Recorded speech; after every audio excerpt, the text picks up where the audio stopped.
Assalamualaikum warahmatullahi wabarakatuh. Nama saya Muhammad Fairuz Izdihar Effendi Bahtiar. Dari kelas 8D, saya akan meresum buku tentang Jalan Cinta Para Pejuang. Judul bukunya adalah Jalan Cinta Para Pejuang. Penulis bukunya adalah Salim Afilah, penyunting buku Yusuf Maulana, pemeriksa aksara buku Deden Aherdiansyah, perwajahan muka dan isi buku Promedia, penata letak buku Abu Ammar Arya Muslim. Bab pertama yang akan saya bahas berjudul Romeo Majnun. Romantis bukan? Selama ribuan tahun, Laila Majnun menyebar dalam tuturan dari mulut ke telinga menjadi kisah indah dan syahdu dalam bahasa yang meliuk-liuk sendu. Ia konon menginspirasi banyak kisah dari penjuru lain. Tristan and Isolde yang ditulis oleh Gottfried von Starbuck dari Jerman, dongeng Prancis. Aucassin et Nicolette, dan bahkan Romeo and Juliet William Shakespeare kabarnya sulit mengelak dari anggapan terinspirasi oleh Laila Majnun. Di negeri kita, tak kurang dari Buya Hamka pun menuliskan sebuah gubahan dengan tajuk Laila Majnun, Jeritera dari Tanah Arab yang diterbitkan oleh Balai Pustaka pada tahun 1932.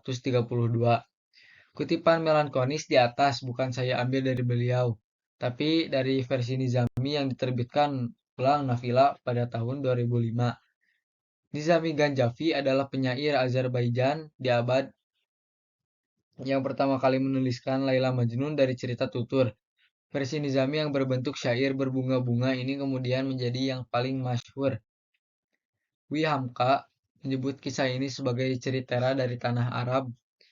Menurut saya, semata-mata karena latarnya tanah Hijaz dan Najd, serta kehidupan suku-suku pengembala. Itu saja, dan tentu tak semua Arab itu Islami.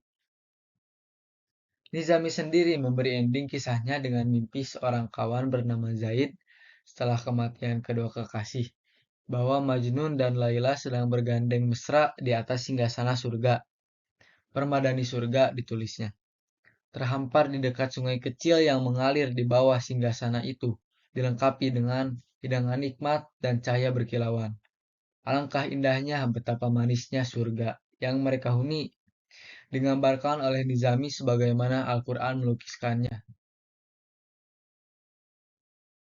Masalahnya, jika kita baca keseluruhan kisah, amat rasa kesan tempel-menempel yang dilakukan Nizami atau mungkin juga pencerita sebelumnya terhadap cerita dengan unsur-unsur keislaman. Jika kita seksama lebih dengan jika kita sama lebih dalam, nilai Islamnya sangat dipaksakan dan ternyata memang Laila Majnun aslinya adalah kisah percintaan zaman pagan yang muncul sezaman dengan kisah-kisah legendaris Kisra Persia Anushirwan. Jadi, semisal kita mengisahkan Laila Majnun yang sudah diumbui pernik Islami ini pada Abu Jahal dan kawan-kawan musyrik Quraisynya, mereka akan sangat gesit memotong Asabirul Awalin, dongengnya orang dahulu. Gila Lova.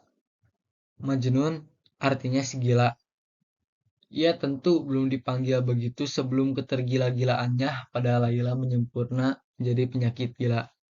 Nama aslinya adalah Qais ibn Syed Omri. Cintanya adalah korban gengsi.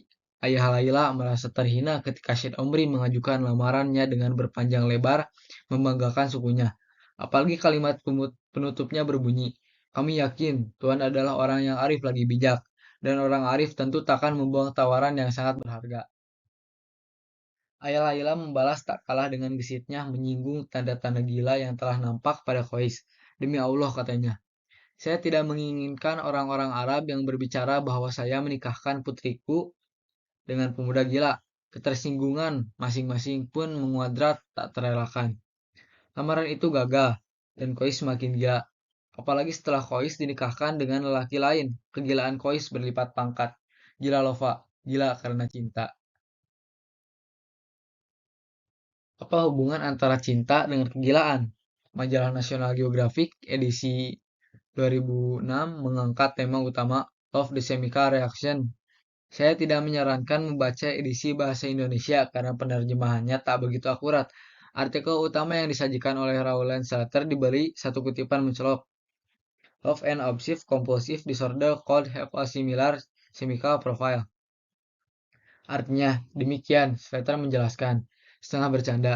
Mungkin sulit untuk dibicarakan cinta dan penyakit mental secara terpisah. Tentang kimia cinta, insya Allah kita akan ceritakan di bagian mendatang. Secara khusus, kita singgung apa gangguan obsesif kompulsif. James P. Chaplin dalam kamus lengkap psikologinya memberikan lema obsesif kompulsif neurosis dengan jelenteh cukup panjang. Chaplin menjelaskan, satu psikoneurosa dengan ciri khas adanya ide obsesi yang tegar, melekat, dan sering dikehendaki serta impuls untuk melakukan kompulsi atau perbuatan yang tidak rasional stereotipis dan ritualistis. Diyakini bahwa pola tingkah laku yang obsesif kompulsif itu merupakan upaya untuk mengatasi rasa takut atau meredakan dan menghilangkan rasa bersalah. Kompulsi dalam bentuk mencuci tangan terus-menerus misalnya bisa mencerminkan ketakutan dan rasa bersalah seorang akibat melakukan masturbasi. Tambah bingungkah saudaraku? Sama. Begitulah konon model penjelasan para pakar. Akronim dari apa dibikin sukar. Intinya seperti yang dikatakan Lawrence Slater, mungkin sulit untuk membicarakan cinta dan penyakit mental secara terpisah. Nah, kita sudah punya contoh. Cinta ala Kois yang menjadikannya gila. Cinta ala Romeo dan Juliet yang membuat mereka bunuh diri. Cinta ala Sanpek putus asa. Cinta Rana Mendut dan Prona Citro semua itu sulit untuk dikatakan bukan penyakit mental. Kesemuanya menggambarkan kegilaan, sesat, dan keputusan dari kasih sayang yang lebih agung, kasih sayang Allah. Tentu saja, kita bisa berkata bahwa kegilaan dalam cinta seperti yang mereka alami terasa agung dan indah. Bukankah yang menyenangkan dikenang sepanjang masa sebagai para pejuang cinta? Tapi tentu saja, jika sekarang Anda mengikuti langkah Kois, Anda tetaplah seorang pengekor, dan pengekor takkan pernah dikenang. Ya, keindahan cinta Kois memang terlukis di atas kanvas terhalus, tapi keindahan tak bisa menjadi pilar yang berdiri sendiri untuk menyangga kesempurnaan manusia. Dalam bincangan tentang aksiologi atau filsafat, nilai ada tiga: kesempurnaan universal, ada nilai kebenaran atau logika, ada nilai kebaikan atau etika, dan ada nilai keindahan atau estetika. Logika menempati tertib pertama karena keindahan dan kebaikan menjadi absurd atau setidaknya pincang dan tak utuh tanpa menapak atas nilai kebenaran. Nah, ada banyak hal tidak benar dan tidak etis di balik indahnya kesetiaan cinta ala Laila Majnun. Berlebihan dalam mencintai hingga menunjukkan tanda kegilaan, menggelandang putus asa karena lamaran ditolak, dan kekasih menikah dengan lain lelaki, tetapi berhubungan dengan kekasih lama di belakang suami, lebih bersedih atas kehilangan kekasih dibanding kematian ayah dan ibu, dan seterusnya. Apapun alasannya, semua itu meski disajikan dengan begitu indah dan menyentuh oleh Nizami, tidak benar dan tidak etis. Kisah klasik bukan masa depan. Ada satu sisi lain yang perlu saya sampaikan. Kisah Kois dan Romeo adalah kisah klasik yang bukan untuk masa depan, sebagaimana umumnya karya sastra masa itu bias sosial ekonomi masih ada di sini. Kois adalah putra pemimpin Bani Amir, kabilah paling disegani di Hijaz dan wibawanya terasa hingga padang pasir Najd. Romeo adalah putra Tuan Besar Montague yang bermusuhan dengan Tuan Besar Capulet, ayah Juliet. Ketika Romeo berkata, "What is a name?" bagi Juliet. Nama Montague di belakang Romeo sangat merisaukan, nama musuh yang nyata bagi keluarganya. Ya, kisah semacam Laila Majnun dan Romeo Juliet juga lahir ketika tokoh-tokoh kisah selalu ada pangeran dan putri. Tapi dua adikarya ini menjadi istimewa, mungkin lantaran kebanyakan cerita di masa ini ditutup dengan kalimat mereka hidup bahagia selama-lamanya. Sedangkan keduanya ditutup dengan tragedi yang menyembilu hati. Mungkin memang hanya apa bangsawan yang berhak punya kisah legendaris.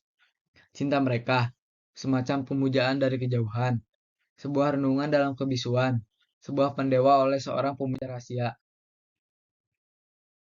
Victor Hugo, Les Miserables. Saya ingin menutup bahasan kita dengan menjawab tanya Kois si Majnun dalam salah satu syairnya. Di sini Kois mengakui bahwa ceritanya adalah penyakit. Mari simak betapa lamat-lamatnya ia yang compang-camping tak terurus berkata dalam kesendirian, kelaparan, kesedihan, dan cerita cinta. Cinta bagai ilham dari langit yang menerobos dada bersemayam dalam jiwa.